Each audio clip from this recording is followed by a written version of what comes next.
need permission to also make a recording.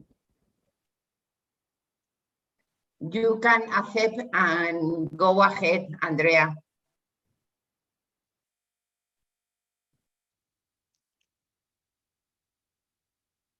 Yeah, I was trying to record for Costa Rica, so let's give Oscar a minute so that I can have access to that. Andrea, can you try it again? Yeah, it says ask permission to the host.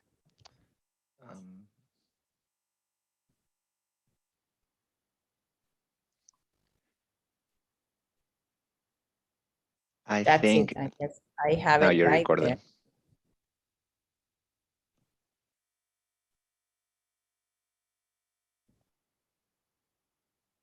We are in YouTube, Oscar. Ya estamos, adelante cuando estimes, Nazaret. Hello, everybody. Welcome. This is our 8th scientific seminar. We are really absolutely delighted because today we are enjoying a seminar in which we are talking about international maritime arbitration. Bienvenidos todos. Hoy iniciamos este 8º seminario científico con arbitraje marítimo internacional, en el cual vamos a tratar el canal de Suez como unión entre este y oeste y aspectos relacionados en los contratos internacionales con una visión geopolítica. We are really delighted that our audience is here. As you know, this is a strictly academic scientific seminar and will be recorded by Zoom or also YouTube ICAM channel. Thank you very much, and it's for me a pleasure that today we will enjoy with ICC Costa Rica and also DIF, Dubai Financial International Center, London International Court Arbitration, which support both institutions to the Madrid Bar. It's for us a really pleasure because this 2021 is the anniversary of Madrid Arbitration Court from illustrious Madrid Bar Association. So let me express my gratitude to Secciones team.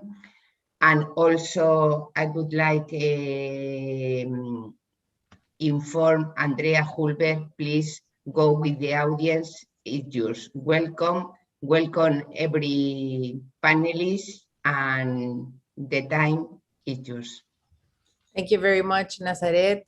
First, I want to really welcome Juan Bustamante, Antonin Sobek, Olga Tipsy, Juan Pablo Rodriguez, and Bernardo Cartoni, who are with us today.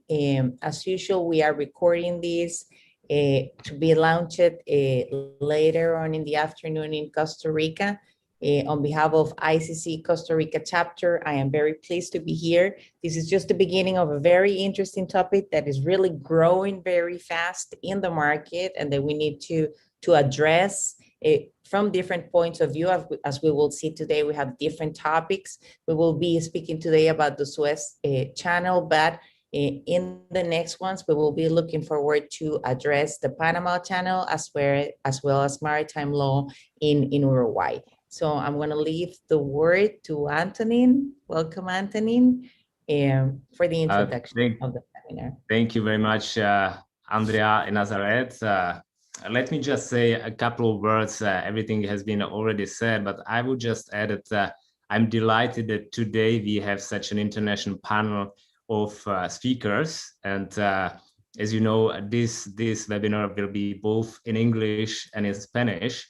And I'm delighted that we have been able to actually create a very interesting section of topics. As you said, Andrea, we will talk about not only data protection, but also diversity of arbitrators, about maritime procedures, and the Suez Canal, of course. So I'm very much looking forward to it. As you know, this is our first seminar concerning international maritime arbitration, and we are focused in Suez Channel as link between East and West, and we have divided this seminar firstly concerning international contract and geopolitical vision, and later on we go insert a specific international maritime arbitration. So please, Andrea, we can initiate with Olga Tsiptsé. Thank you very much, Andrea Hulbert. Olga. Okay, Olga, we're so proud to have you here. Olga is graduated from Democritus University of Thrace, postgraduate studies at the International Hellenic University, LLM in Transnational and European Commercial Law, Banking Law, Mediation and Arbitration with expert courses.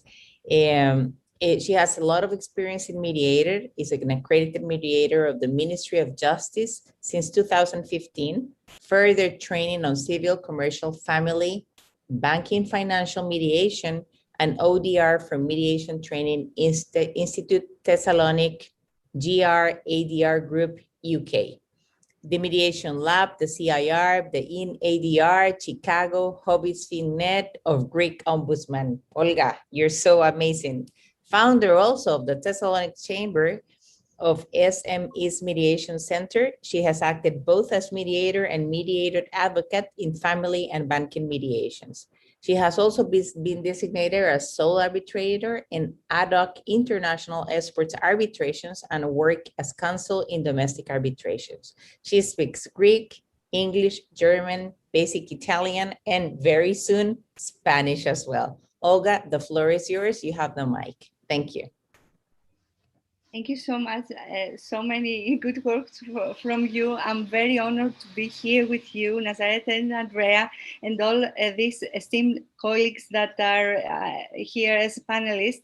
I really am very honored to be here with you. It's a joy and a pleasure. If you want to start sharing my screen, I can. Thank you very much. Please give me 1 minute. I think that there are two basic questions to make about how arbitrators are dealing with data protection issues. I'm sorry, I don't know why I cannot share my screen. I'm sorry. I think now I can. Yes, exactly. Well, can you see my screen? I think yes. It's not in the exactly. Okay. Presentation mode. Thank you very much. Perfect. So I would like to answer to the questions why arbitrators or every neutral or in court procedures, there is a need to be very focused on data protection issues because as you know, all of us are using personal data.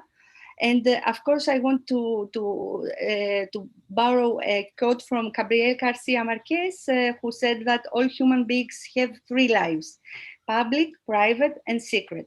So starting from that, it's really a necessity in the European Union that all physical persons, not legal persons, are very good protected about their personal data.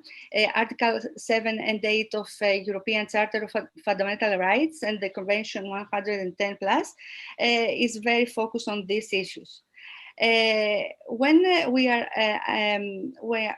are facing arbitration, and of course maritime arbitration, we can ask about what personal data are really using or processing in these procedures.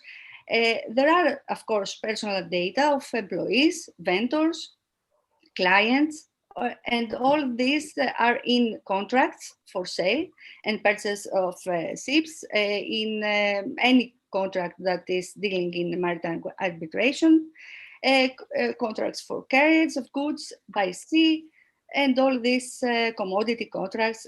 Everywhere is data. So we really have to be careful to do the correct data process, because in May 5th of May in 2018, there was a European regulation, is called GDPR in short, that it was in action, and it's a very strict regulation that really make all arbitrators and arbitration institutes very to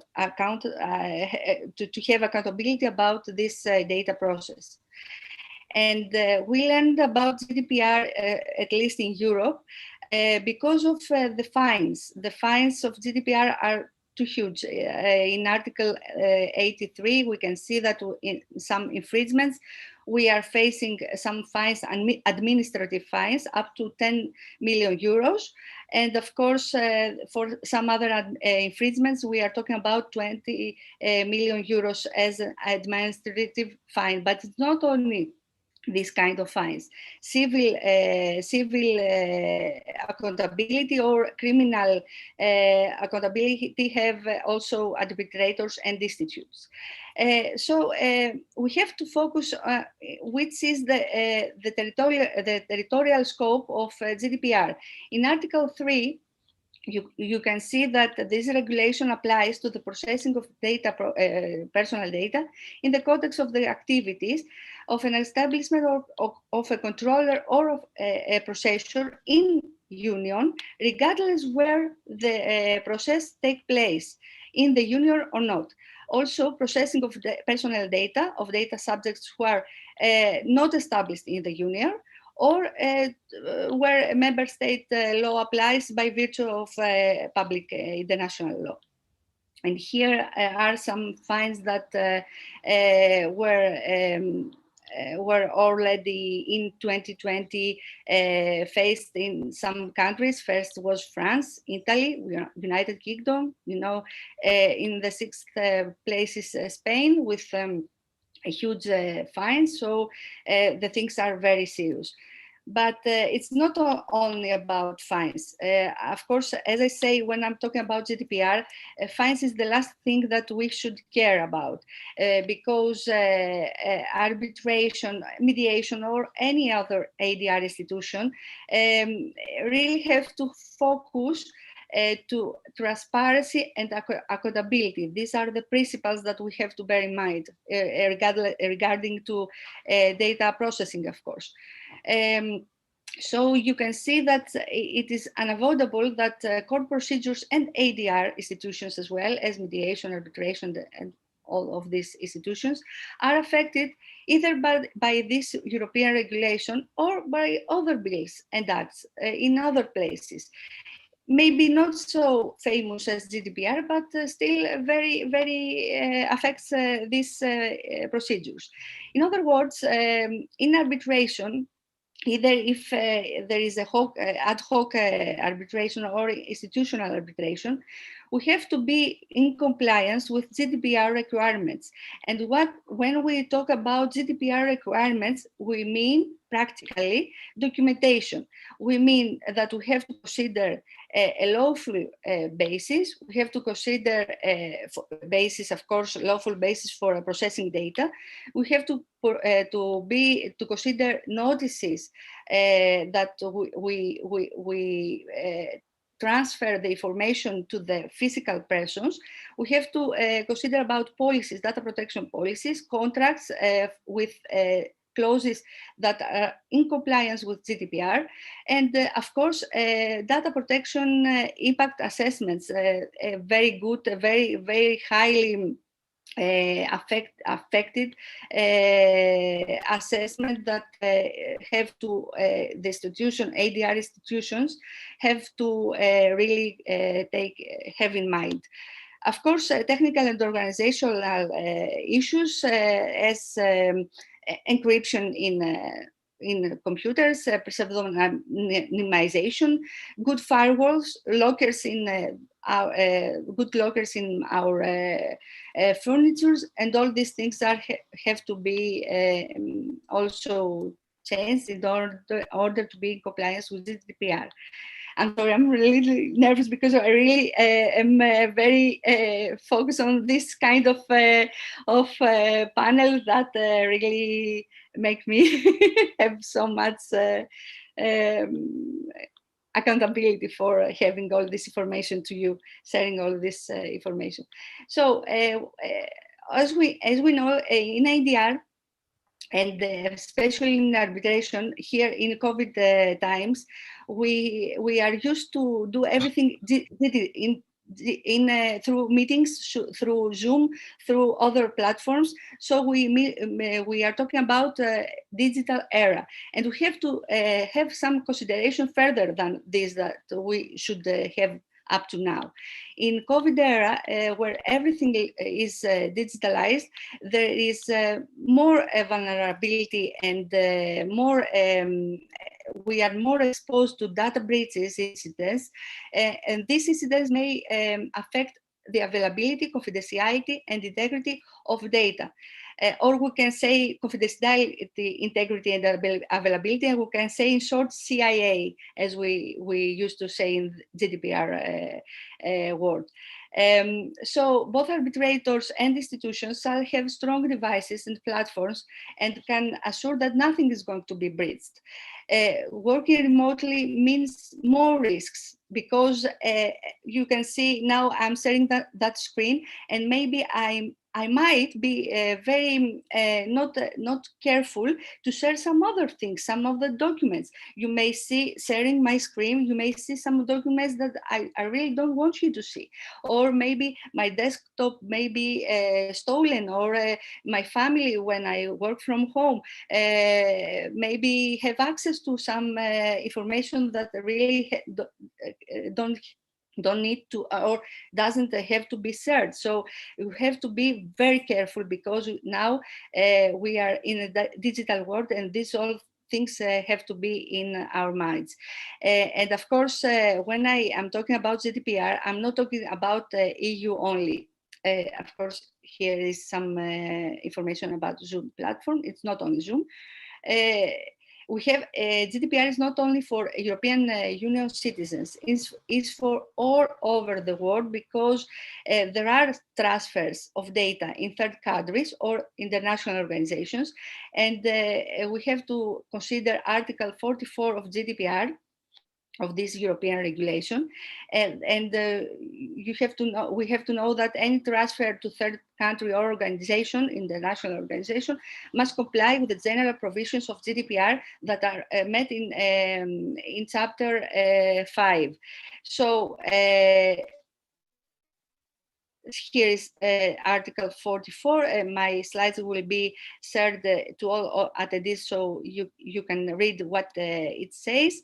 And when we want to transfer data to third countries of European Union citizens, either we have to have an adequacy decision with the country, the third country organization.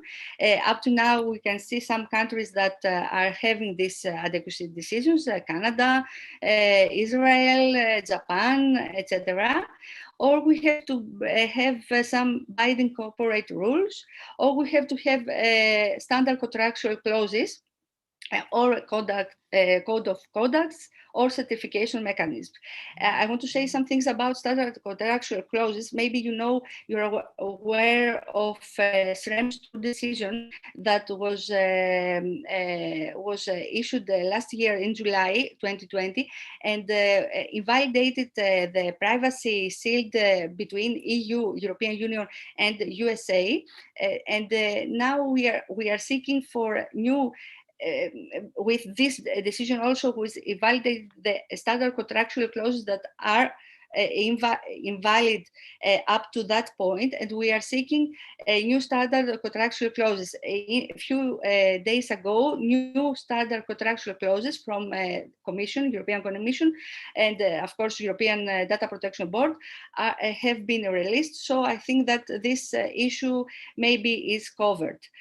So, in arbitrators in ad hoc or institutionals shall comply with all these requirements, and we have to consider that when we're talking about transfers to third countries, also UK, United Kingdom after Brexit is considered as third country, but fortunately there is a few days ago there is an adequacy decision between European Union and United Kingdom, so I think this is also covered, because I'm telling that because LCIA is one of the biggest institutions concerning maritime law. So since it's dealing with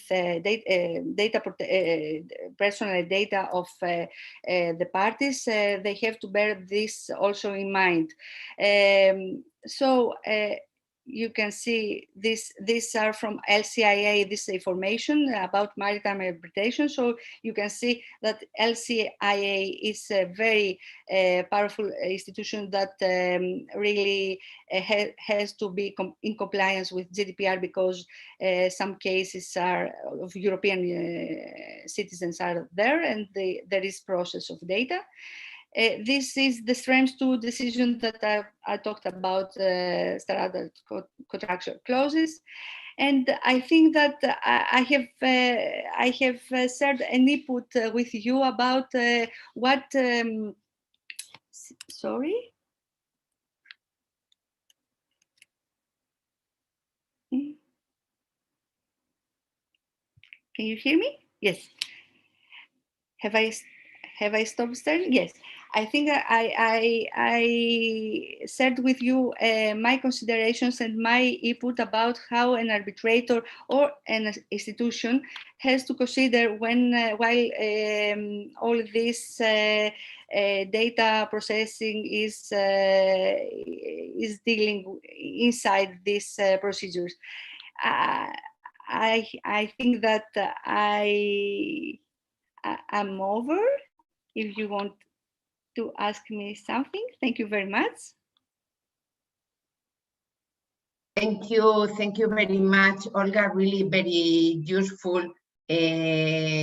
Nowadays, in fact, security and data protection are really important tools, and also with this pandemic, as I have just written in the chat, all arbitral institutions and all mediation institutions has developed important tools for security and confidentiality. Thank you very much, and we go just with our second panelist. Buenas tardes, Juan Bustamante. Buenas tardes, mi querido coronel.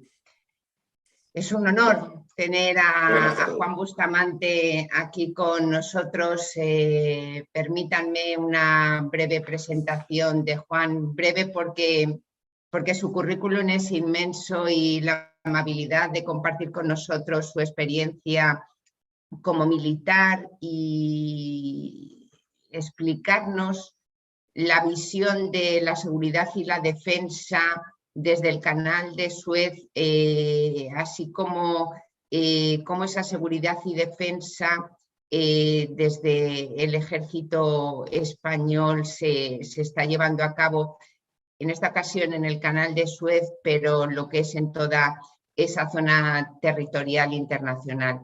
Let me express his CV. Juan Bustamante is a colonel of the Spanish Army, He belongs to cavalry, having commanded Regiment España, Battalion Santiago, and some company side units. The most significant assignments out of Spain are in Florence, Eurofor, Paris, École de Guerre, and Rome, Stato Maggiore dell'Esercito.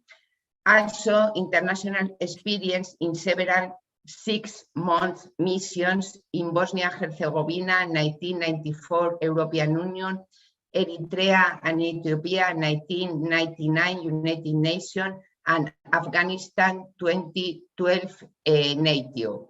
He's got a degree in political science. He has written 3 books about different personal experiences in mission, and I have just read it, and a handful of articles and newspaper and magazines. Now he is the Chief of Information Operation in the NATO Joint Force Command in Brunsum, Netherlands. But the most important is really a very good friend, myself and our audience. And let me ask you, Juan, welcome, bienvenido. Vamos a ver la capacidad española y la gestión civil de crisis, querido compañero de promoción. ¿Qué misiones internacionales se desarrollan en la zona del Canal y en qué grado participa España? ¿Y qué intereses específicos tiene España en esa zona? La audiencia es tuya. Gracias. Thank you very much. Allow me to tell you just a few words for those that don't speak Spanish. Good afternoon from Netherlands, and that's where I'm at now. Brunsum is a small village in Netherlands. It's a NATO headquarters of NATO in this country. And as Antonin said before, I had the option of making this speech in any language, both either English or Spanish. For obvious reasons, I prefer Spanish. So if you don't mind, I will follow with my mother language, but I'll try to speak slowly for those that perhaps cannot understand my language. And here I go. Entonces, cambio al español. La primera de las preguntas no es solamente desde el punto de vista español. ¿Qué misiones está realizando España dentro de la zona de interés o la zona a la que se accede por el canal de Suez? Repito que no es una misión exclusivamente española. A alguno le sorprenderá que España tenga intereses y tenga actividades en las zonas que voy ahora a describir, pero eso es parte de la segunda pregunta y también espero que quede claro, porque la seguridad, como muchísimos otros aspectos de nuestra sociedad, es global y ya nadie defiende su país desde el punto de vista interno y de sus fronteras.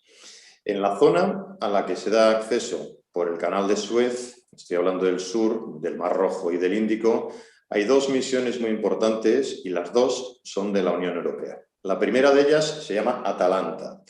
Atalanta es una misión que surgió en el año 2008 a raíz de una actividad de piratería creciente.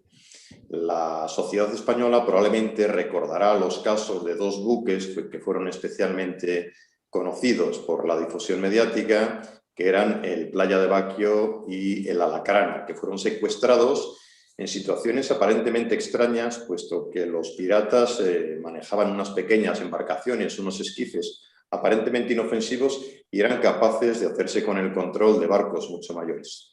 Los barcos que estaban por esta zona habitualmente se dedican a la pesca. Hay unos grandes barcos de pesca y a partir de estos secuestros, que en el año 2008 estamos hablando de 40 secuestros y 130 ataques, o sea, un número inaudito, excesivamente elevado como para que la comunidad internacional no hiciera nada. España tuvo un papel muy importante desde el principio, puesto que es una potencia pesquera y faena en estas aguas con mucha frecuencia. Pero además, esta misión Atalanta teníamos una segunda parte que era la protección, la cobertura y la seguridad de los barcos del Programa Mundial de Alimentos, del World Food Program. La misión empezó en 2008 desde la aprobación por parte del Consejo de Naciones Unidas de la resolución que dio carta legal a esta misión y posteriormente con una aprobación del Consejo de la Unión Europea. A partir de entonces, en 2009, se inició esta misión que, como es lógico, necesita del paso del canal de Suez en todos los relevos que se realizan en esta zona. ¿Relevos de qué?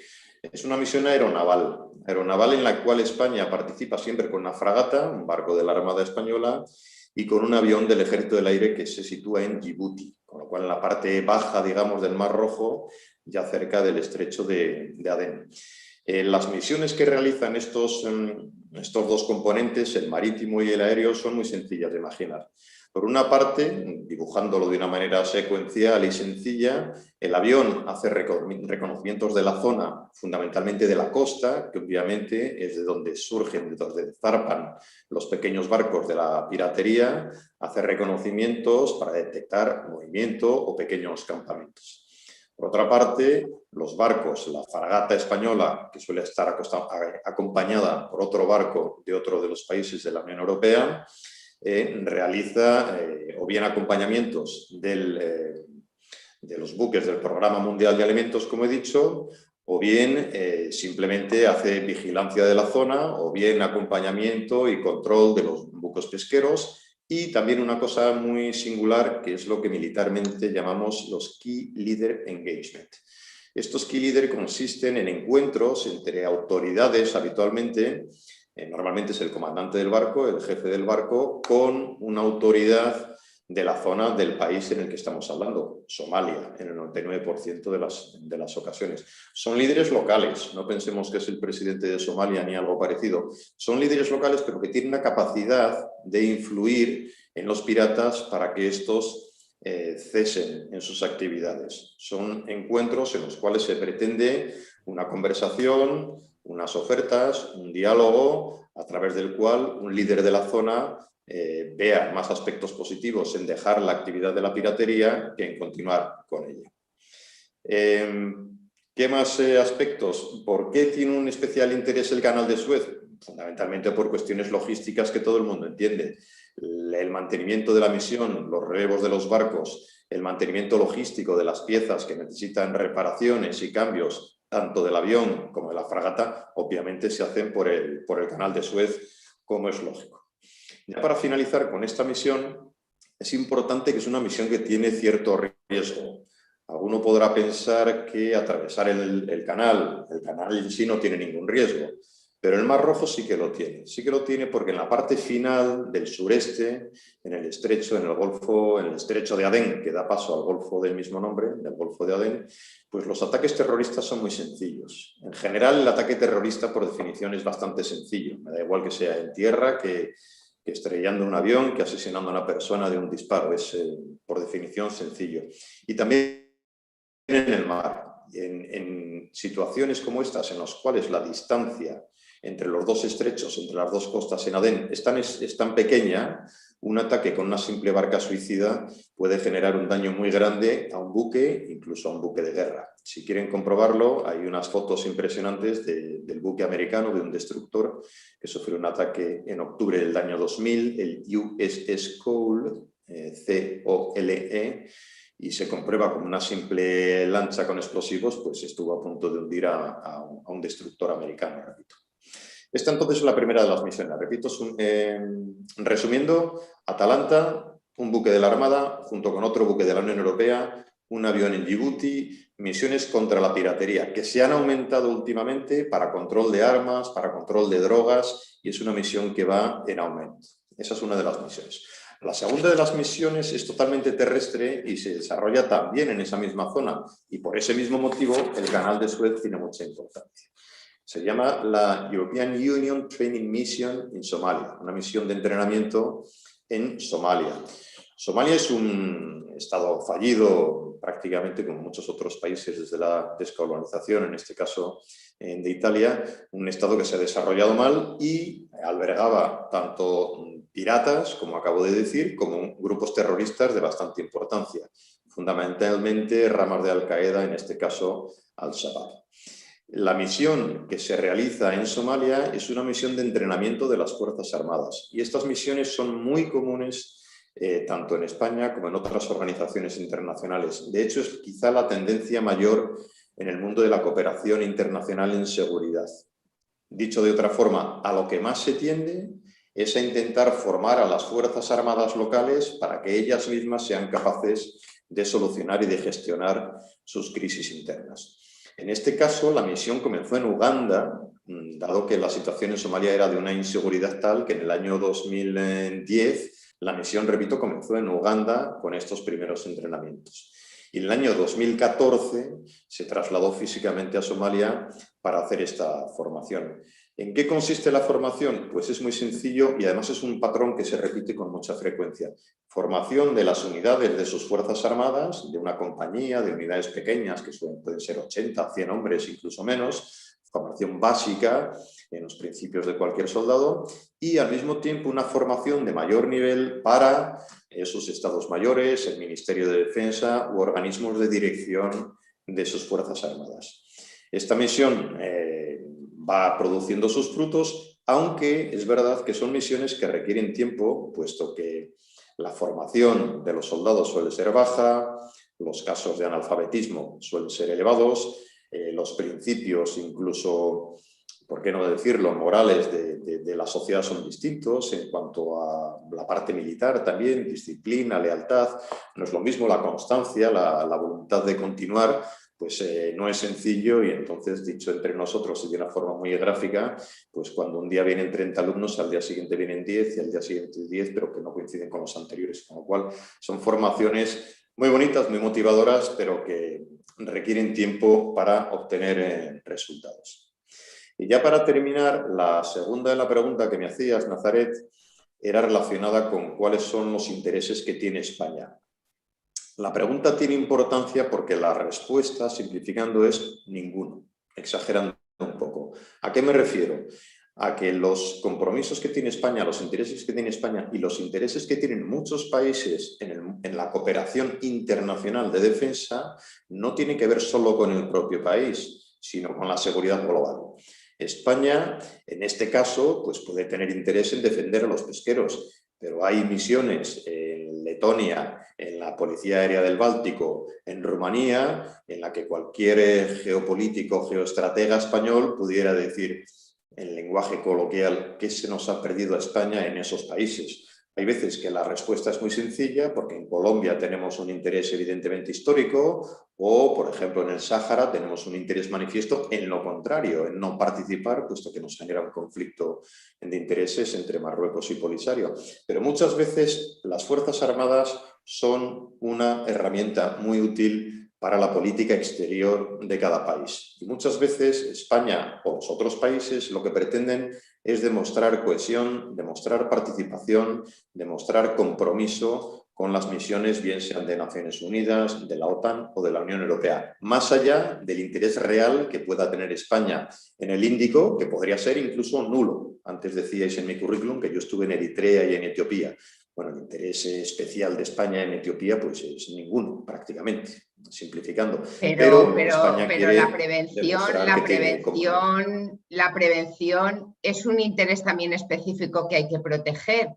Y nosotros formamos parte de tratados internacionales, convenciones internacionales, que ese interés específico, si lo miramos desde una visión poliédrica, se amplía.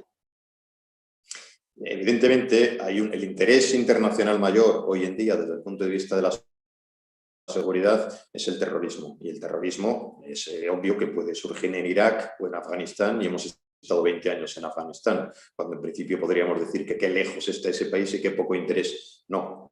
La respuesta es que, por lo que estás diciendo, Nazaret, tiene mucho interés, puesto que durante mucho tiempo ha sido un santuario de terroristas y un foco de formación de terroristas. Pero repito, lo que quiero decir, a lo mejor he simplificado un poco, es que muchas veces, más allá del interés que pueda tener bilateral España con otra zona, por lo cual podría enviar a sus soldados, eso es un interés internacional de cooperación. Yo soy parte de la OTAN y como tal mando a 200 soldados a Letonia, que tiene una amenaza que en principio no es directa contra España. Es un poco a lo que me refiero. Pues nada más, con esto termino y yo creo... te dejo abierta. No, perdón que te interrumpa, pero me parece absolutamente interesante porque la NATO, la OTAN, forma parte del conglomerado de Naciones Unidas al que formamos parte España y hoy me parece que estamos viviendo un seminario en el que verdaderamente somos internacionales. Tesalónica, Dubái, Roma, Costa Rica y creo que Costa Rica, Miami. En suma, y Madrid, que nos acoge desde Zoom. Pues evidentemente confluyen los escenarios y hoy estamos viendo en este primer seminario de arbitraje marítimo internacional el canal de Suez. El canal de Suez en el que España tiene intereses comerciales y la cadena del contrato como tal, un contrato internacional, pues evidentemente necesita el apoyo y la cooperación de nuestras Fuerzas Armadas, a la vez que esa prevención desde las Fuerzas Armadas, esa prevención que se tiene que transcribir en un contrato. Muchísimas gracias, Juan. Verdaderamente has sido sintético y yo conozco la profundidad que hay en las misiones internacionales españolas y en todo caso seguiremos profundizando al final de nuestro seminario. Vamos a dar traslado a Andrea, a Juan Pablo. Bienvenido. Juan Pablo, muy bienvenido. Vamos a tener ahora la intervención. Vamos a hablar en español, ¿verdad, Juan Pablo? Sí. Perfecto. Bueno, le damos la bienvenida a Juan Pablo, quien es profesor ayudante, doctor de Derecho Mercantil en la Universidad Carlos III de Madrid, igual con un currículum bastante vasto. Juan Pablo es además licenciado en Derecho, máster en Derecho Privado, tiene su doctorado por la Universidad Carlos III de Madrid, con una tesis sobre el periodo de responsabilidad del porteador en el transporte marítimo, que es extremadamente importante para nuestro día de hoy, y el tema de mercancías bajo la supervisión del profesor Rafael Yescas y Manuel Alba.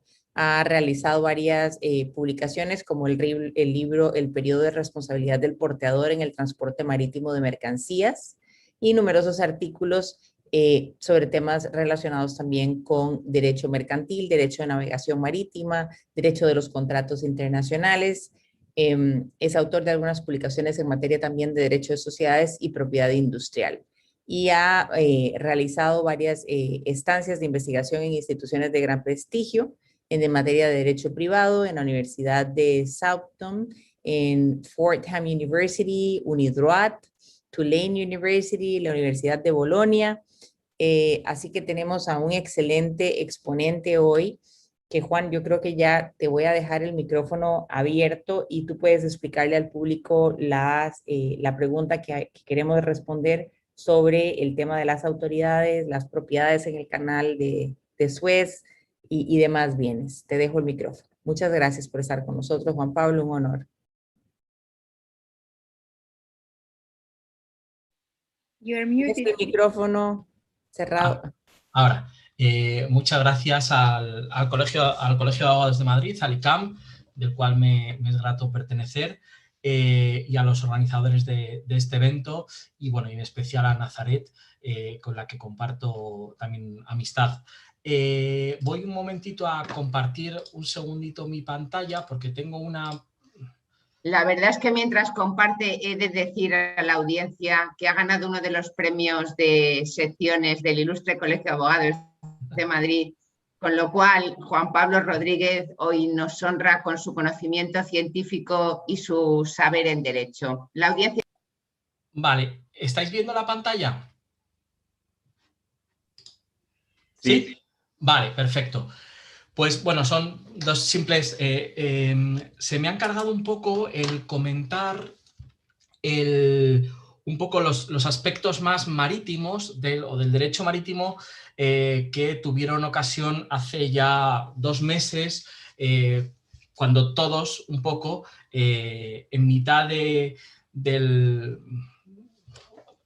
la alegría por el ritmo de las vacunas, de repente nos encontramos que los titulares abren con un buque varado en mitad del canal de Suez.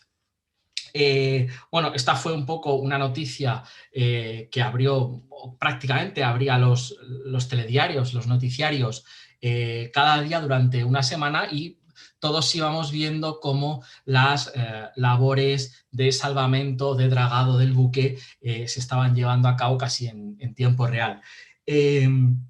Simplemente quiero recordar un poco las partes involucradas en este suceso, en el suceso del Ever Given. Las partes son el propietario del buque, ¿no? Es la compañía japonesa Suez Kisen, el buque como tal, porque luego brevemente mencionaré la importancia del buque en el derecho marítimo, que es tratado de alguna manera sobre la base del principio de personificación, es tratado como una persona más, como un sujeto más, el buque. De hecho, es objeto y sujeto de obligaciones y de derechos. El buque Ever Given, que tiene la bandera de Panamá y puede transportar en torno a unos 20.000 contenedores. Estamos hablando de uno de los megabuques más importantes del mundo, más grandes del mundo. El armador, que es Evergreen, la autoridad del canal de Suez, por supuesto, todos los interesados en la carga, es decir, todos aquellos que de una u otra manera tenían intereses sobre la mercancía que transportaba el buque. Llamamos intereses de la carga generalmente a los cargadores, es decir, a los propietarios de las mercancías que se estaban transportando. Y por último, los aseguradores. Aquí tenemos dos grandes aseguradores: el asegurador de casco y máquina, Hull Machinery Insurance Company, la compañía que asegura el casco y la maquinaria del buque, y luego los P&I Clubs, los clubs P&I de Protection and Indemnity, que bueno, también tienen mucho que ver y jugarán un papel muy importante en este caso. Pongo aquí simplemente una foto de cuáles son las reclamaciones que, bajo mi punto de vista, se van a dar en este caso, las principales reclamaciones. En primer lugar, la reclamación más importante y de momento la que de alguna manera está un poco ocupando páginas, sobre todo un poco en los que seguimos la actualidad del Ever Given en los blogs y en algunos periódicos internacionales, es la reclamación de la autoridad del canal de Suez, pongo ahí ACS, la autoridad del canal de Suez, contra el buque Ever Given. En un primer momento se estaba pidiendo casi 900 millones, casi 1.000 millones de dólares en concepto de daños a la autoridad. Posteriormente se redujo a unos 500, 600 millones, y leía que hace un par de días parece que hay un acuerdo entre el propietario del buque, el armador y la autoridad del canal para poder liberar el buque, que, como ahora explicaré rápidamente, está embargado. No sé cuánto es el acuerdo por el que se está negociando, creo que no ha trascendido, pero bueno, seguramente esté pues más cerca de los, creo yo, de los 400, 500 millones que de unos escasos millones, ¿no? Bien, los conceptos que incluirían esta reclamación serían los costes en los que se ha incurrido por parte de la autoridad del canal. En este caso tendríamos la operación de salvamento, la que todos vimos en televisión. Vimos el buque lleno o rodeado por remolcadores, vimos a personal intentando dragar el canal, ¿no? Han sido muchas las imágenes que han salido en la tele en la que una pequeña excavadora se enfrentaba contra este megabuque, intentando de alguna manera dragar el canal. Por lo tanto, tenemos, en algún momento leí que casi 800 personas han participado de manera directa o indirecta en las labores de salvamento. Por tanto, bueno, pues son costes muy importantes en los que supuestamente ha incurrido la autoridad del canal. También tenemos daños de pérdida de negocio o de lucro cesante, de alguna manera. Se estima que cada día de paralización del propio canal supone para la autoridad unos 15 millones de dólares. Pues si el canal ha estado parado en torno a una semana, estamos hablando de unos 100 millones de dólares. Dentro de esa reclamación estarían este centenar de millones. Y luego también, y aquí es un daño muy importante, el daño reputacional, ¿vale? El daño reputacional que ha tenido el canal. ¿Por qué? Pues porque todos hemos visto muchos memes, sobre todo especialmente durante esa semana, en la que de alguna manera daba la impresión de que el canal no estaba preparado para este tipo de tránsitos, como eran estos buques, en esas situaciones meteorológicas concretas que se dieron ese día. Esto ha hecho que de alguna manera uno pueda pensar que el canal no es un lugar idóneo para el tránsito de estas mercancías y por tanto, bueno, pues esto supone un daño para la reputación del canal, que ha visto mermada de alguna manera su imagen. En estos costes en los que ha incurrido la autoridad del canal, quizás el más importante de manera directa es el salvamento. Se estima que el salvamento le costó a la autoridad unos 300 millones de dólares. Bien, ante esta situación lo que hizo la autoridad fue embargar el buque.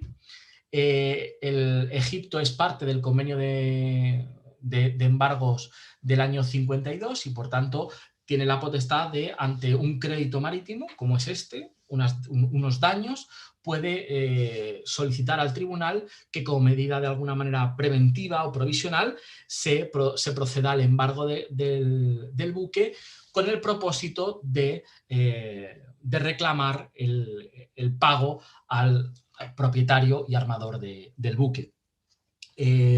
Esta medida fue ejecutada y por tanto el buque fue embargado.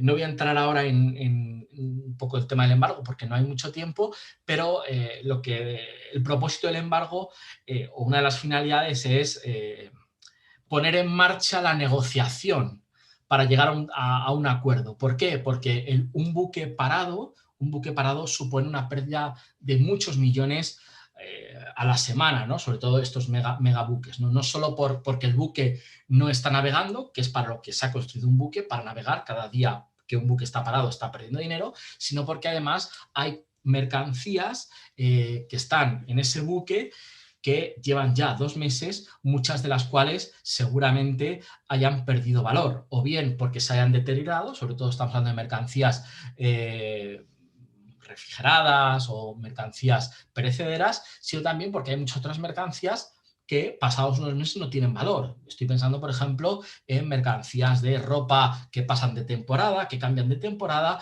ese tipo de mercancías que cuando pasan una serie de tiempo pierden valor. Bueno, por lo tanto, el embargo como medida de presión para los propietarios y armadores del buque para intentar llegar a un acuerdo. Muy importante aquí es la limitación de responsabilidad. El derecho marítimo tiene o entre sus grandes características es que es un derecho muy especial. Y es un derecho muy especial por la situación en la que nace y por la situación en la que se desarrolla, que es la navegación marítima. Todos conocemos el principio jurídico por el que el deudor responde ilimitadamente con sus bienes presentes y futuros. ¿Qué pasa? Que el derecho marítimo quiebra este principio y lo quiebra limitando la responsabilidad de los sujetos causantes del daño. De tal manera que uno podría pensar que es un poco injusto que el sujeto que ha causado daño no responda por la totalidad de ese daño, sino que quede limitada su responsabilidad. Y esta limitación de responsabilidad tiene su origen de alguna manera en que los riesgos inherentes a la navegación marítima, si no se limitasen, llevaría a que ningún empresario se dedicase a la navegación marítima. ¿Por qué? Porque los riesgos son tan elevados que nadie querría llevar a cabo esta actividad. Por tanto, la limitación de responsabilidad es una institución muy conocida en el derecho marítimo que se da día a día, constantemente se están limitando responsabilidades en procedimientos judiciales. ¿Qué pasa? Que cuando tenemos un supuesto como es este tan mediático, muchas veces esa limitación de responsabilidad de alguna manera tiende a criticarse. Pero pocos ejemplos hay quizás como este, como el del Ever Given, en el que un error humano o un presumible error humano, no sabemos si del capitán o de los prácticos, puede tener tanta incidencia en el comercio mundial. De hecho, en algún sitio he leído que se habla incluso de una afección al PIB mundial, al Producto Interior Bruto mundial, por la varada del Evergreen durante estos días, ¿no? Por tanto, la navegación marítima no está exenta de riesgos y fruto de eso es la limitación de responsabilidad. La limitación de responsabilidad viene regulada por un convenio internacional del cual Egipto, en este caso, es estado parte también.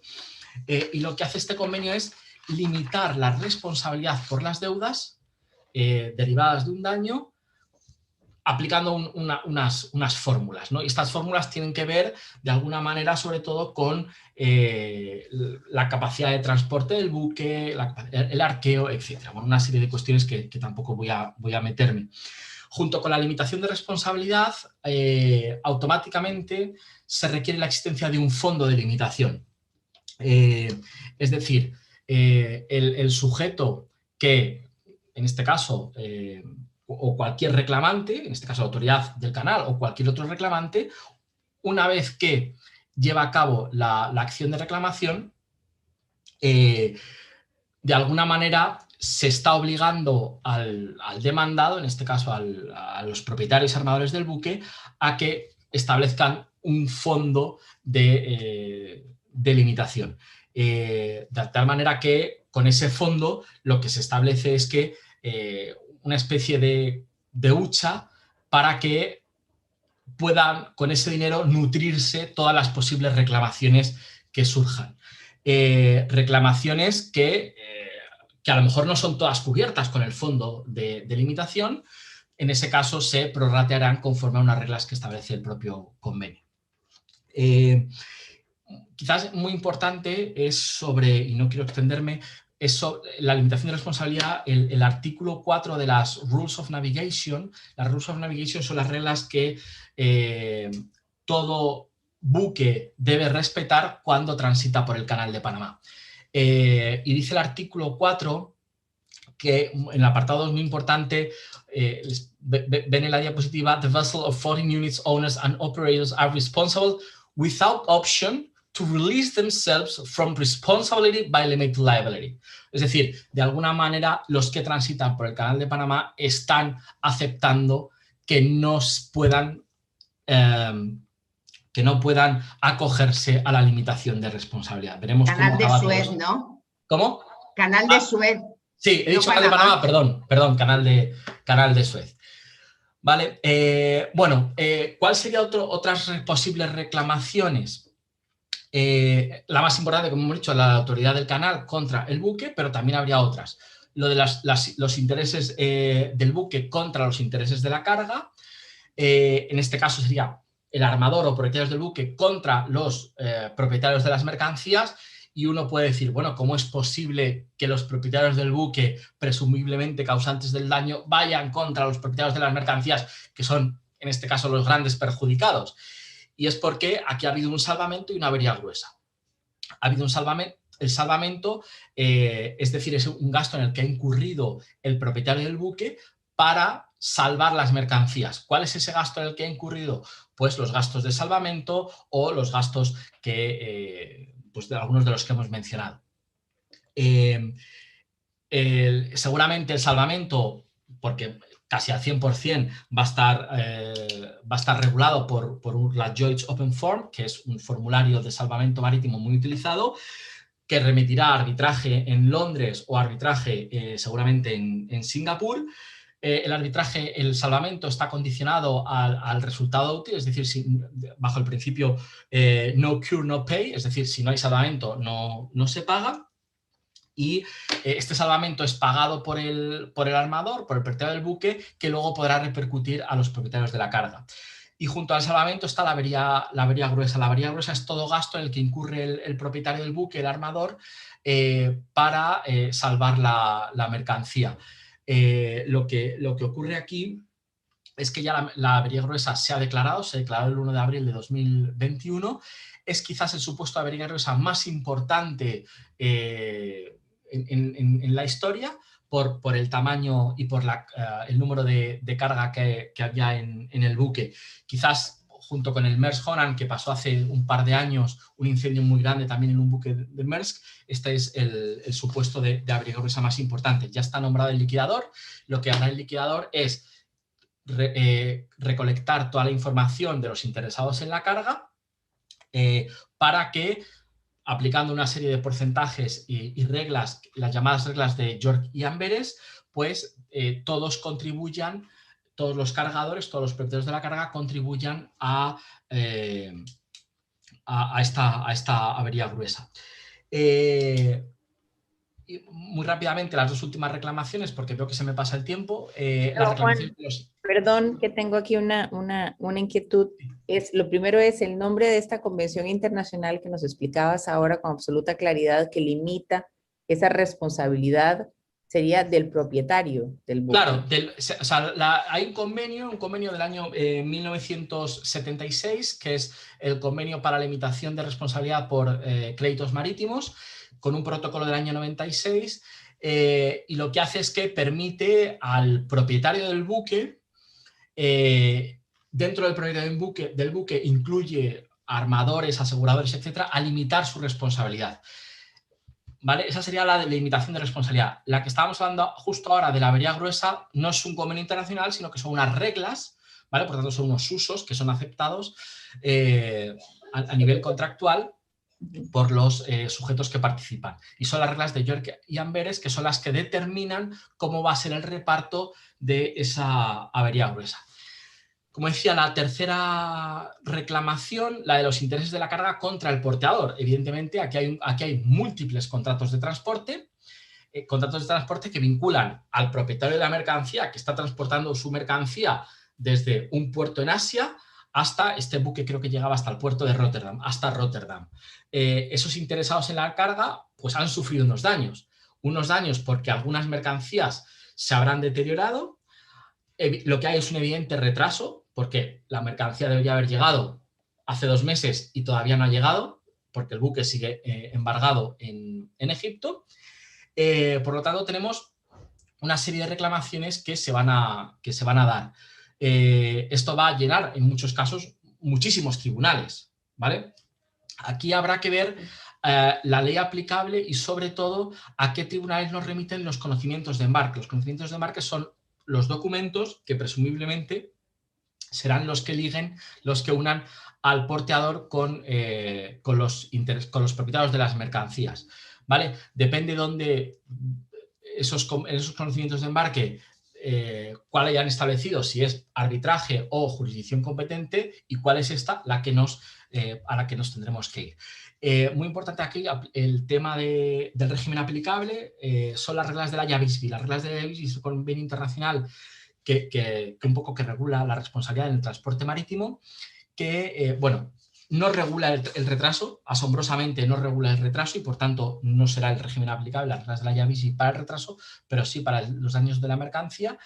Y un hecho muy importante es que las reglas de la ICC, de nuevo en favor de los porteadores, de los transportistas, de las navieras, excluye dentro del ámbito de responsabilidad la llamada falta náutica, es decir, que es que si la mercancía se ha dañado por un acto, negligencia o falta del capitán, cosa que evidentemente o presumiblemente ha ocurrido, aún así el transportista queda exonerado de responsabilidad, ¿no? Por tanto, será muy importante ver aquí el régimen y cómo juegan esto. Y por último, y ya acabo, las reclamaciones de terceros buques.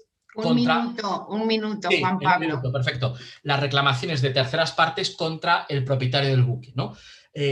Serán, por ejemplo, los otros buques que, debido a esta paralización, tuvieron que estar durante una semana. Todos hemos visto imágenes de buques paralizados esperando a que el buque fuese salvado.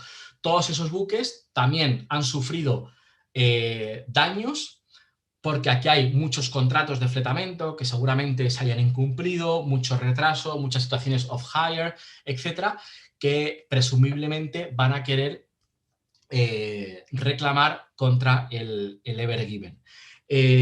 Por tanto, tenemos, como veis, una amalgama de reclamaciones que llenará muchos tribunales y dará trabajo a muchos árbitros, dependiendo un poco de cuáles hayan sido las elecciones en los contratos existentes. Y bueno, yo creo que de alguna manera el Ever Given nos recuerda la importancia del comercio marítimo mundial. Han sido varias las noticias que he leído en la que IKEA, por ejemplo, ha visto mermado su stock por esta situación. Es decir, de alguna manera el comercio mundial sigue siendo un comercio, y sobre todo el comercio marítimo, sigue siendo uno de los elementos nucleares del mundo globalizado en el que hoy vivimos. Muchísimas gracias, perdón por haber ido tan rápido, pero bueno, cualquier pregunta que tengan luego estaremos encantados de solventar.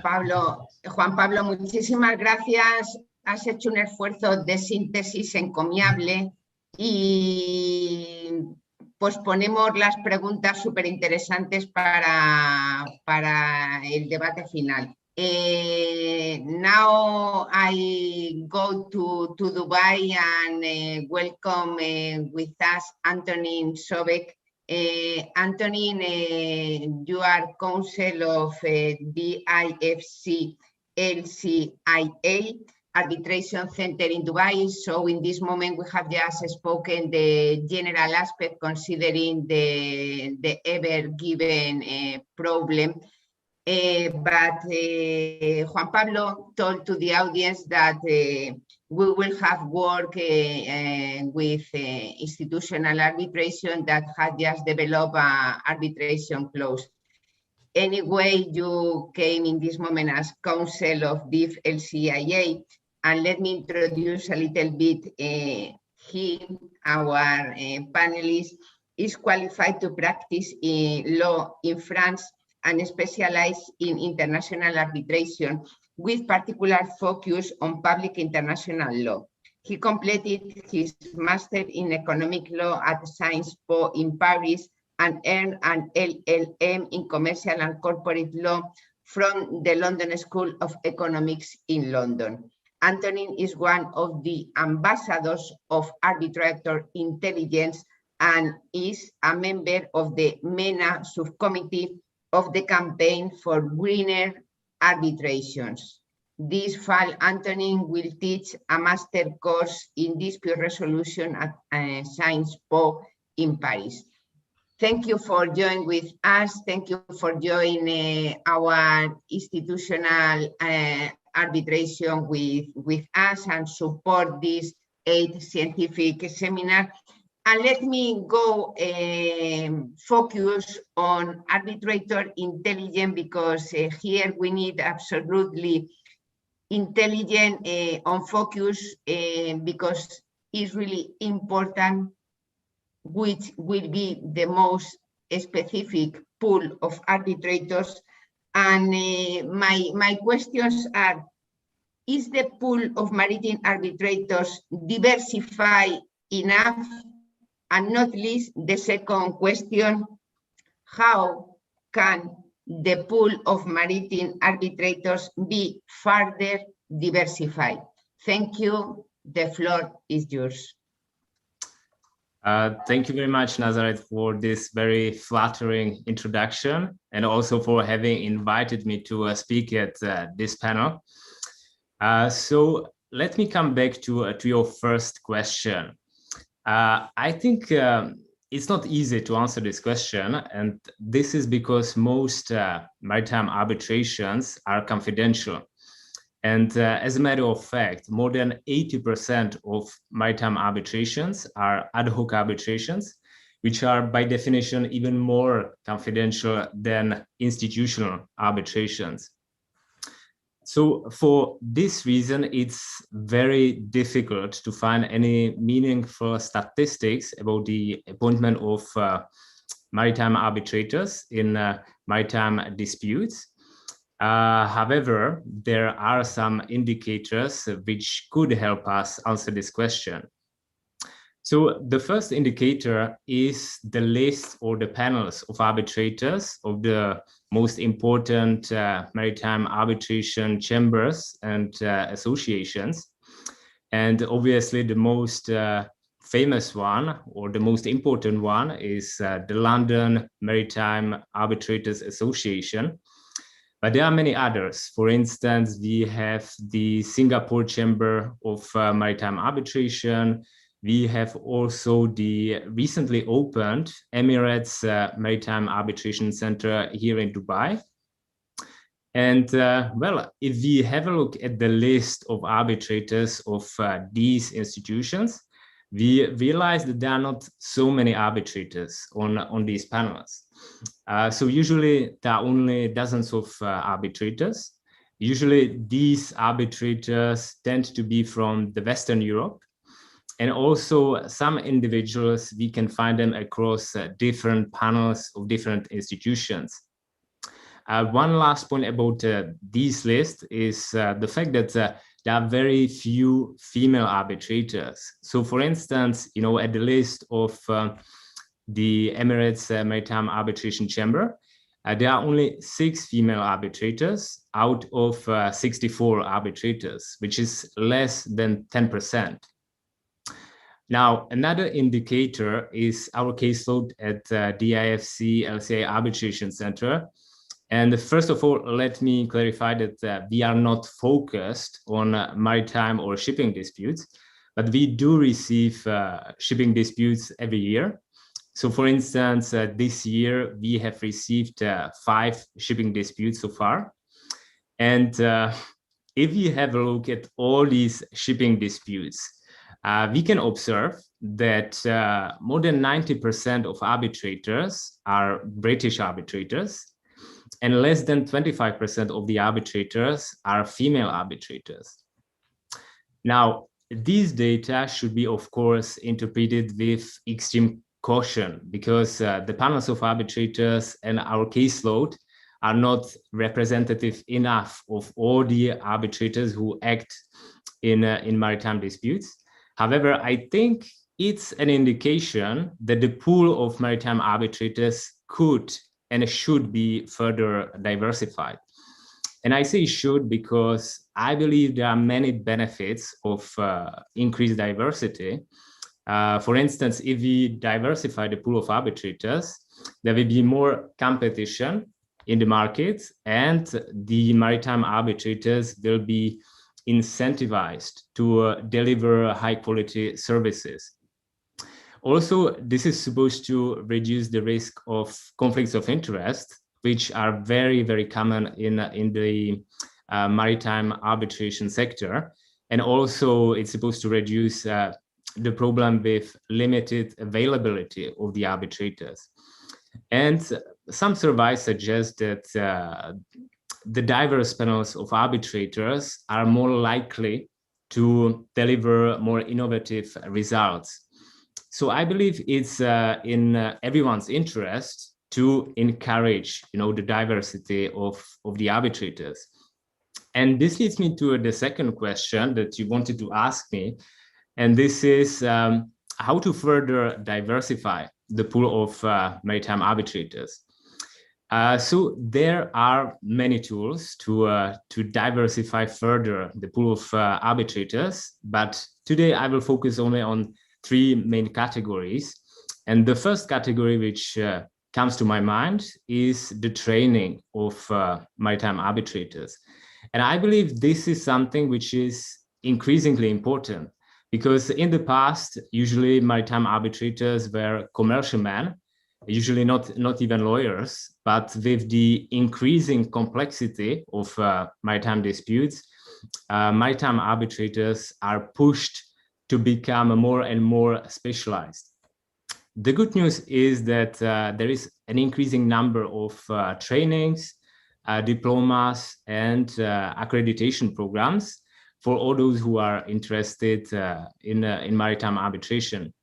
So just one example, for instance, the Chartered Institute of Arbitrators has recently created a very interesting diploma in international maritime arbitration. So I think this is something which should be encouraged, and this will help diversify the pool of arbitrators. Now, the second category of the tools is all the practices of the international maritime arbitration institutions. And I believe, the role of international arbitration institutions is to diversify the pool of arbitrators.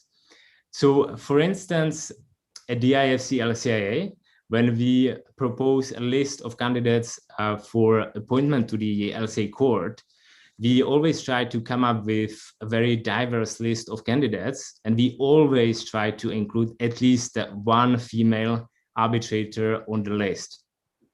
Also, international arbitration institutions could cooperate together, and they could conclude agreements which would allow them to select the arbitrators from the panels of other arbitration institutions, and this could further help diversify the pool of these arbitrators. Now, the last category of the tools are all the projects and initiatives which are designed to promote the diversity of arbitrators. And I believe one of the most important ones is arbitrator intelligence. So this is a project which was created by Professor Catherine Rogers with the aim to promote not only diversity, but also transparency in arbitrators' appointments.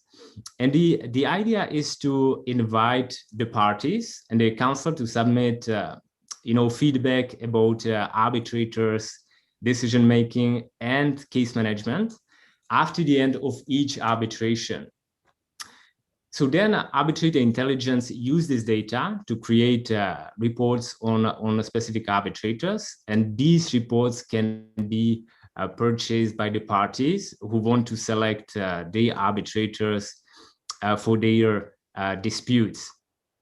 Now, what's interesting about these reports is, of course, they offer additional information on each arbitrator, but also they actually compare the performance of a specific arbitrator with the performance of other arbitrators in similar situations.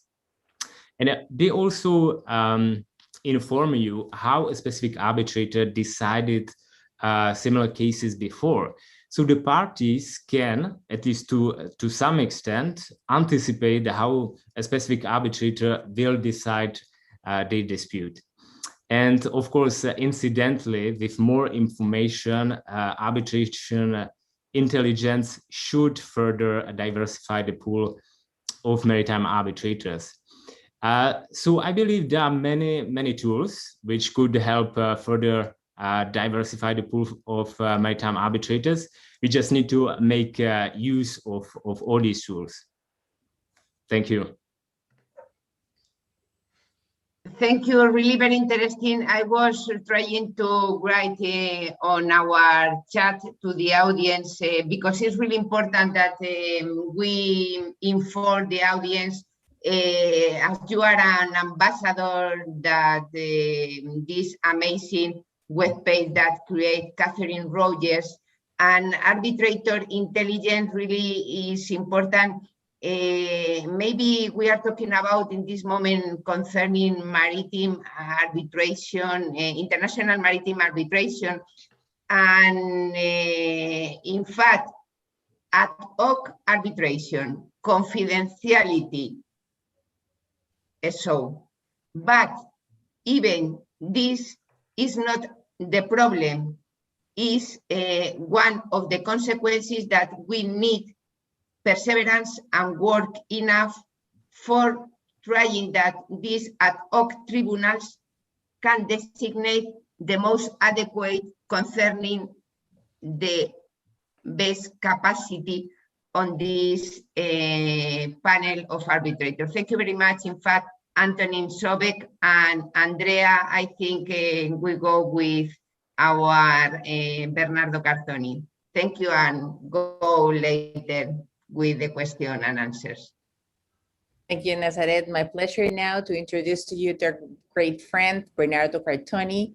Bernardo is a triple qualified lawyer. He's admitted to the bar of Italy and Poland and enrolled as a solicitor in England and Wales. He's the former founder and partner of Cancelaria Pranisca. Bernardo Cartoni, You have to tell me that was pronounced correct. A boutique law firm based in Warsaw and Rome. Currently, he's also an off counsel of Oli Frugoni Romero, a boutique law firm based in Rome and Madrid. Bernardo is a fellow of the Charter Institute of Arbitrator, and he is listed in the SHIAC panel of arbitrators, the IAC list of arbitrator, and he's also a member of several arbitral institutions span all over the world. And we hope to have him in our list in Costa Rica also. Bernardo has also written some papers on arbitration-related issues, about 30 funding in Hong Kong and Singapore, witness preparation, Belt and Road Initiative and dispute resolution, which we have been talking a lot here in Costa Rica lately, fast track arbitration and COVID-19, arbitrators bias between Halliburton and Song Yang. And he's also a member of the advisory board of the Swiss Chinese Law Review. We're having Bernardo to talk today about specific procedures on maritime arbitration. So Bernardo, I give you the microphone for your intervention. So thank you. Thank you, Andrea. First of all, I would like to thank ICAM, ICC Costa Rica, and the ICC LCIA for inviting me. And I am very honored and pleased to share the panel with such outstanding practitioners and scholars. Now, I try to share the screen with you with my presentation.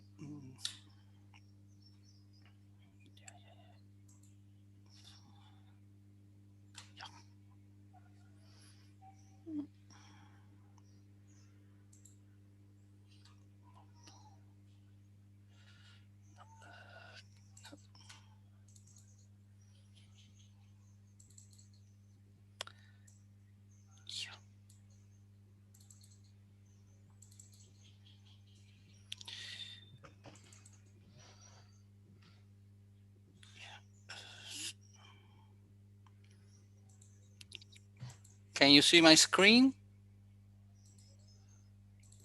Not yet. Not yet. You have to go to the bottom of share screen and then like select the document that you had open before and then like share again. Okay.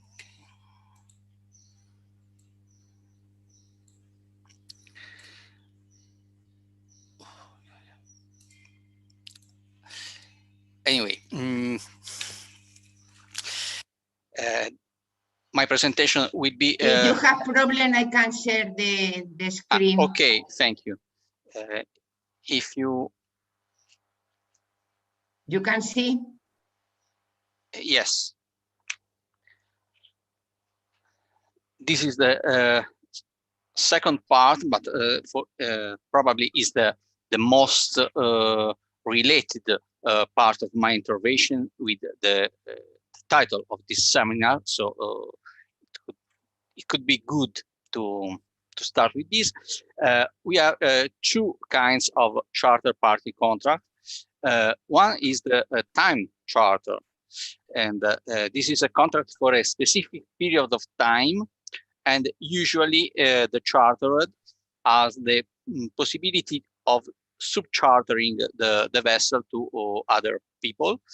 And for instance, we have as a standard contract the BP time free and the gas time of the PINCO, the Baltic International Maritime Council. And the other main type of charter contract is the voyage charter. That is a charter for a specific voyage from port A to port B with a specific cargo. And usually the subchartering is not allowed or is a subject to the owners, the ship owner's consent. And for instance, we have the Gasboy 2005. And then in the next slide, we can see that in case of delay, as occurred in the Suez Canal incident, in the time charter, the charter is obliged to pay for the extra time, for the time of delay, a fee at the same rate and the same condition of the main contract. And this, for instance, the clause 3.2 BIP time free. Instead, in a voyage charter, the chartered is obliged to pay for the extra time a daily sum agreed by the parties before the voyage, or a sum pro rata. And this, for instance, is the solution that we can find in clause 13, the Nouveau 84.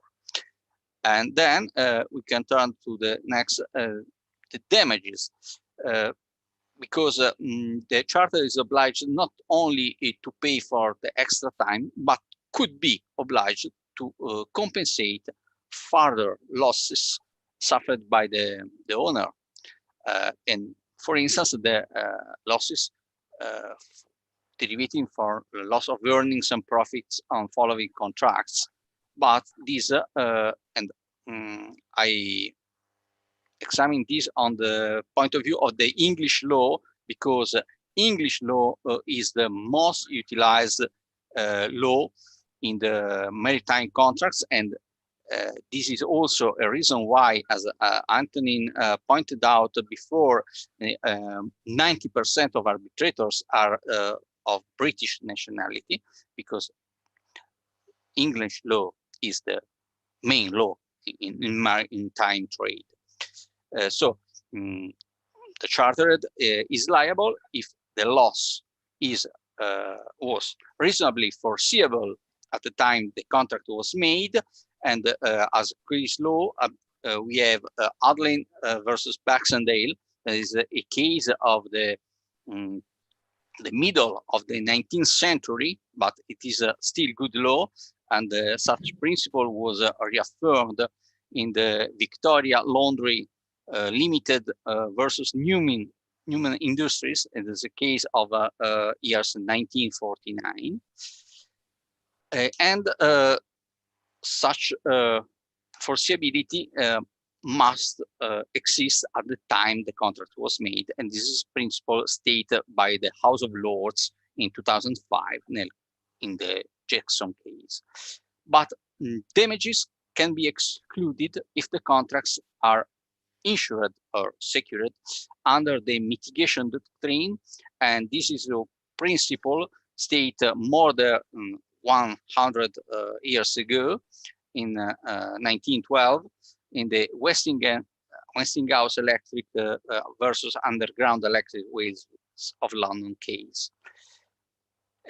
But anyway, delay is a very frequent event in charter in the industry, and so many charters have an insurance policy that covers such a risk. So such risk is usually translated on transfer on the insurance and not on the charters themselves. Then if you can have a look on the specific procedure, we have mainly a procedure, a very specific procedure under the rules of the Singapore Chambers of Maritime Arbitration. This is the CDOC procedure. This is a procedure tailored on collision cases, on claims arising out of collision between two or more ships. And in this procedure, the parties must submit to the sole arbitrator all documents, included the nautical charters, and included the data extracted by the so-called black box of the ship. And this is also can involve an issue of data protection, as Olga pointed out in the first intervention of this seminar.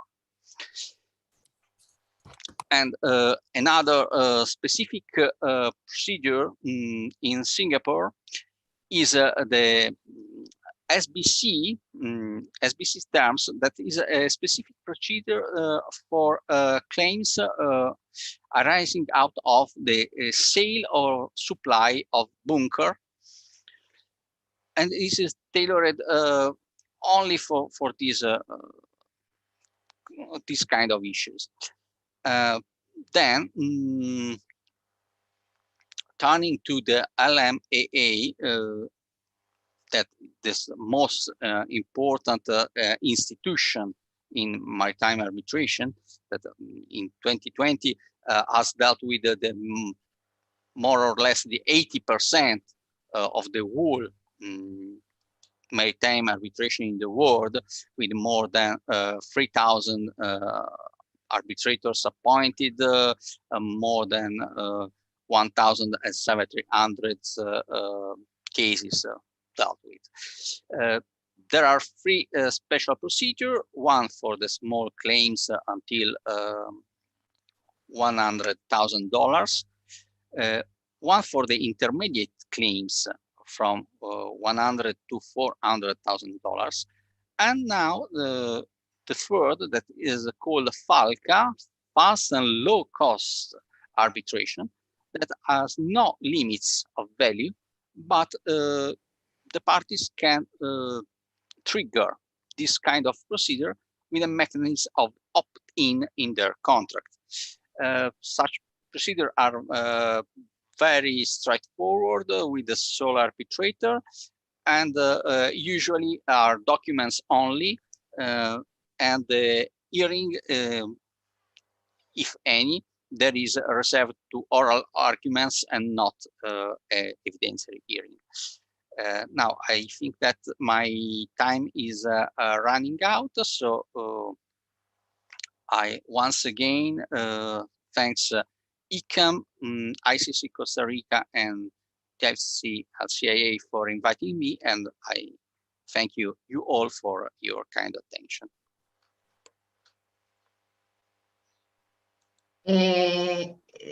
Thank you very much. It was astonishing what we have just here, and even so brief that really, anyway, we will share the whole presentation, this one from Bernardo Cartoni and the others. Anyway, this is recording. Andrea, we have any questions? Yes, thank you, Nazareth. I have, Olga, some questions on this, side of the globe for you. And what they're asking, there are several questions. I tried to put them together. Is, should the parties discuss the data protection measures in the first procedural conference, or at what point of the procedure are they discussing this specific topic? That's number one. Thank you very much for the question. Just one second, I'm gonna just say it in Spanish for the audience. La pregunta que nos han estado haciendo para Olga es ¿en qué momento procesal deberían estar las partes discutiendo las medidas de protección de datos? Thank you, Olga. Thank you, the one who asked this question. If I understood correct, it's asked when this data protection shall be introduced. Is that right? Yes. Point. Okay. When we are talking about process of personal data or sensitive data, we have to consider them that they are processed from the first time, the application for, in an institution, of course, the application for arbitration, and if it's ad hoc, from the first time that there is a request to arbitrator and to the whole procedure. It also, when we are talking about process, it's in definitions of GDPR, it's not only a process this time that I'm using data, but also process means that you have to be considerable where to file those data, for how long are you going to file them, where in your institution or where in in some procedures, in some jurisdictions, for example, in Greece, the arbitration law has a consideration that the arbitral award has to be filed in courts. So you have to consider as an arbitrator where and how these data are going to be protected. So it's not only process, meaning using data, it's from the beginning and to the all through all the procedure, and of course filing, and of course erasing. How are you going to erase data that are no longer useful? All this is process of data, and arbitrators and institutions have to be very considerable about all these procedures. Thank you very much. Thank you, Olga. Very, very interested in that part about erasing. So far, I haven't seen anybody regulating or taking measures about erasing the files from the arbitration courts here in Costa Rica. Basically, they remain there as they're digital, and that certainly needs to be regulated. Then I have another question that's for Antonin, and that's how do you think that arbitrators' intelligence should promote diversity? You said that they promote diversity, and you explain how the application, the institution actually works, but how do you believe it really promotes diversity? And if you could address the issue more related, to Central America, Latin America region, how can we access that platform? How can arbitrators in this area access the platform, or it can be visualized there? La pregunta que nos estaban haciendo para Anthony específicamente sobre arbitrator intelligence es cómo arbitrator intelligence puede realmente promover la diversidad, y por otro lado, cómo podríamos promover esa diversidad también específicamente del lado de América Latina. Thank you, Anthony. Thank you very much for this question. I believe there are two parts in this question. So the first part is about how arbitrator intelligence will promote diversity. I think the diversity is promoted through, providing more information about arbitrators. Because if the parties lack information about potential candidates, they will always tend to select the same arbitrators, the well-known arbitrators on the market, and they will not select necessarily the first-time appointees because simply they don't have information about these arbitrators, and they cannot reasonably assess how these candidates will decide their case.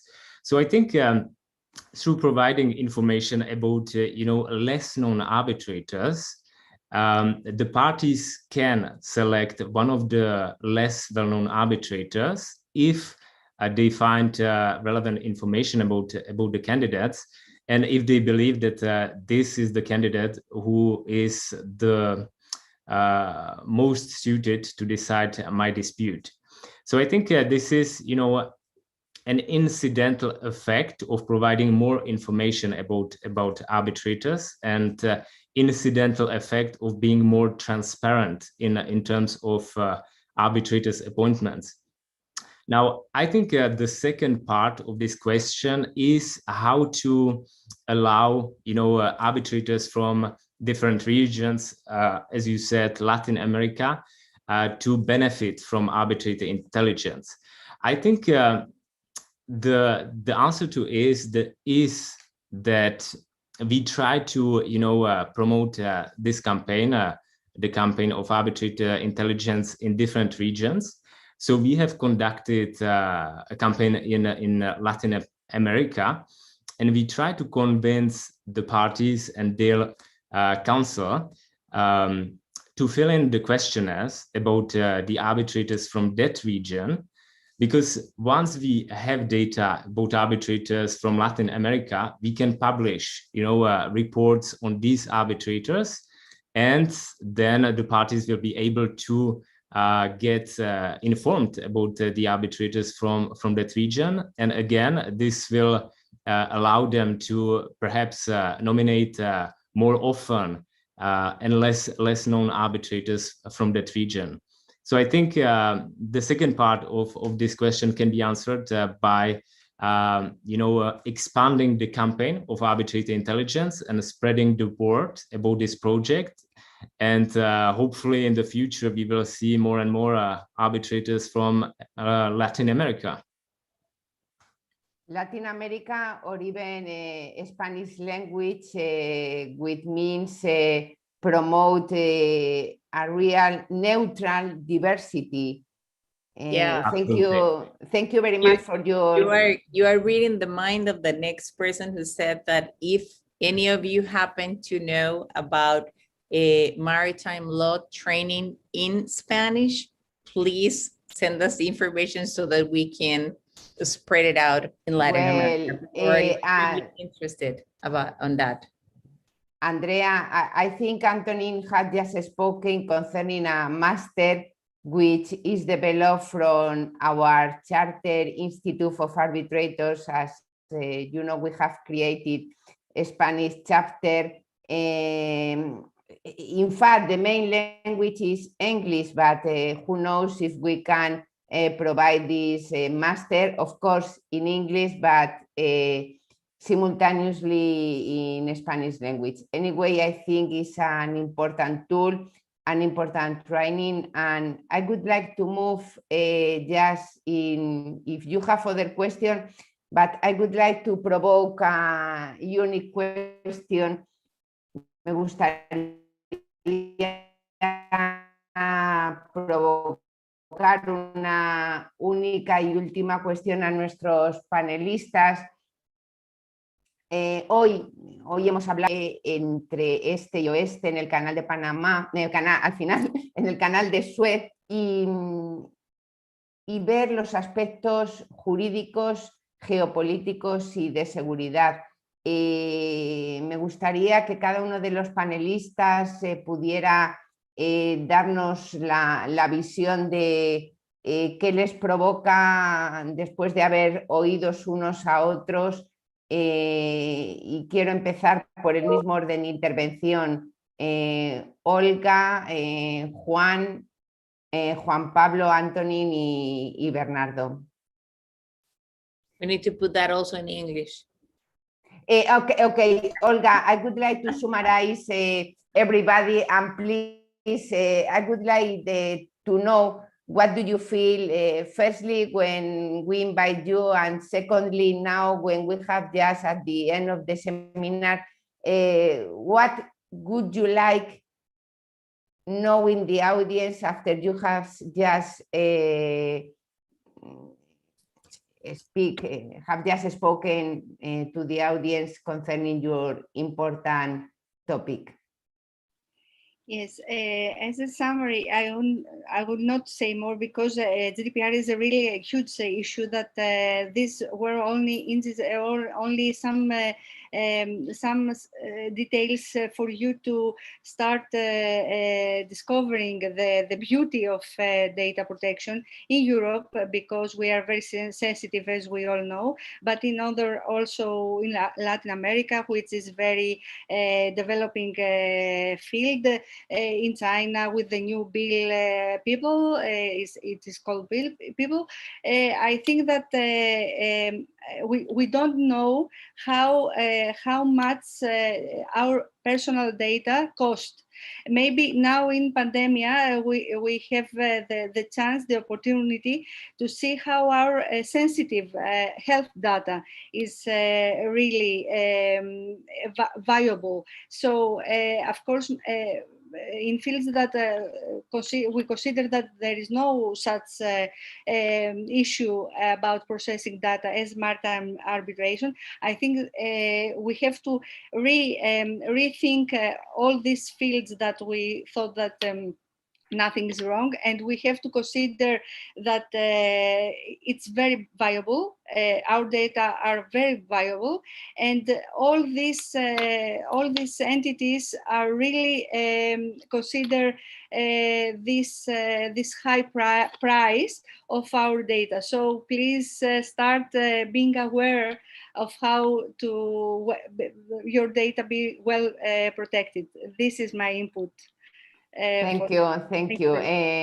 Coronel Bustamante, querido Juan. Muy buenas. Pues dentro de la exposición, de las diversas exposiciones que se han ido haciendo, casi todas de un carácter técnico bastante marcado, está clara la conclusión por mi parte. En un ambiente internacional necesitamos un entorno de seguridad indispensable para que el resto de los campos de los cuales se ha hablado funcionen. Igual de débiles que somos con el suceso explicado por Juan Pablo por el Evergiven, cualquier suceso terrorista puede bloquear un punto tan sencillo y tan estrecho como el canal de Suez o de Panamá, que estamos llamando ahora, pero bueno, en realidad se llama Suez y es una broma. Y entonces estamos en manos de múltiples sucesos que pueden darle la vuelta a los acontecimientos del mundo de una manera muy sencilla. Con lo cual, repito y como conclusión, un ambiente de seguridad internacional es indispensable y cuanto más compromiso de cooperación haya dentro de los organismos internacionales, está claro que son mucho más aceptables internacionalmente que las soluciones individuales que pueda emprender uno de los países. Y eso es todo por mi parte. Muchas gracias a todos. Además, desde la OTAN yo creo que qué mejor foco que informarnos y transmitir tus palabras. Muchísimas gracias, Juan Pablo. Seguimos esta ronda final. Muchas gracias, Nazaret. Yo simplemente como conclusión que nos quede en la cabeza, si en un mundo cada vez más globalizado como en el que vivimos, en el que cada vez queremos barcos o buques más grandes, más rápidos, aviones más rápidos, es decir, queremos cada vez elementos mucho más eficaces, mucho más grandes, mucho más rápidos, tenemos las infraestructuras preparadas para ello. El canal de Suez, y esta vez no me equivoco, el canal de Suez es un ejemplo. ¿Estaba preparado el canal para estos megabuques? Pues en principio sí, pero el Evergiven quizás nos demuestra lo contrario. El canal de Panamá se está ahora ampliando, se ha ampliado varias veces, pero no solo en el mundo marítimo. Quizás en cualquier punto nos tenemos que preguntar si tenemos las estructuras preparadas para acoger cada vez más todos estos vehículos que están desarrollándose. Muchas gracias. Bernardo. I would like to point out that maritime arbitration has its own specificity and has to be studied, has to be known, but is not reserved to the few, the happy few. And as Anthony pointed out in his intervention, there are multiple appointments, but I think that it will be reconsidered after the decision of the Supreme Court of the United Kingdom in the Halliburton case that limited for some extent the multiple appointments. So I wish a larger pool of maritime arbitration for the future. Thank you. Anthony? Thank you very much, Nazaret. I completely agree with what Bernardo said. And the message I would like to transmit is simply that I believe the pool of maritime arbitrators could be and should be further diversified. And as I explained, there are many tools to achieve this, but what I believe is very important is the cooperation and the participation. You know, as I explained, arbitrary intelligence is a very ambitious project. However, if the parties don't believe in this project, don't trust it, then it cannot succeed. You know, so we have to convince people that this is something which will help arbitration and that this is something which will increase diversity. Totalmente de acuerdo, total agree, really. Andrea. Pues creo que quiero concluir con las palabras que nos dijo ahora nuestro coronel Juan, que hemos podido abordar satisfactoriamente el tema de la seguridad, como lo explicó desde OTAN el coronel, el tema de la seguridad, como lo explicó Olga, desde lo que es todo el tema de la protección de los datos, el tema de la seguridad, como decía Juan Pablo, también en estos canales, en la infraestructura, es la seguridad jurídica, la seguridad económica, el tema de daños, ¿verdad? La seguridad y la transparencia con instrumentos como Arbitrator Intelligence. Creo que ha sido un seminario muy comprensivo. Y a pesar de la hora, se nos unió por el canal de YouTube una cantidad importante de gente de Costa Rica también, que fueron quienes hicieron las preguntas y les doy las gracias. Las preguntas que surjan después se las haremos llegar a los panelistas. For you, Antonin, Olga, and Bernardo, that do not speak Spanish, we even though the hour, we had some important participation from people from Costa Rica and other parts of Central America specifically.